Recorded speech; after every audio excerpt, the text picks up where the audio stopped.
নমস্কার বন্ধুরা, আমি রিম্পা নিয়ে এলাম আবারও একটা ভিডিও। তো আজকে ছিল জলষষ্ঠীর পুজো। এটা হয়তো অনেকেরই জায়গাতেই জলষষ্ঠীর পুজোটা চলছে, তো আমি সেই জন্য একটু ভিডিও করলাম, তাই তোমাদের সাথে শেয়ার করলাম। এই ষষ্ঠী পুজোটা কিন্তু সন্তানের মঙ্গল কামনার্থে তার মায়েরা করে থাকে।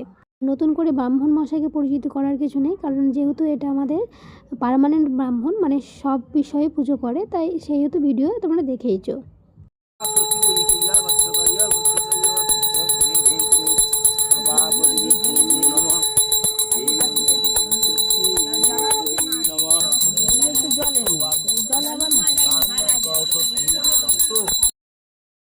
তো আমাদের এখানে পুজো হয়ে গেছে, তারপর এখানে কলাই কোড়াতে হয়, মানে যাদের সন্তান হয়নি তারা কিন্তু এই কলাই কুড়িয়ে মানসিক করে কলাই খায় এবং সন্তানের মঙ্গলের কামনাতে তার মায়েরাও খায়।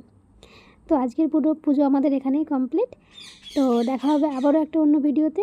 ততক্ষণ সবাই সুস্থ থেকো, ভালো থেকো। আর ভিডিও যদি ভালো লেগে থাকে অবশ্যই লাইক, কমেন্ট অ্যান্ড শেয়ার করে দিও। চ্যানেলটা সাবস্ক্রাইব করে দিও। টাটা, দেখা হবে পরের ভিডিওতে।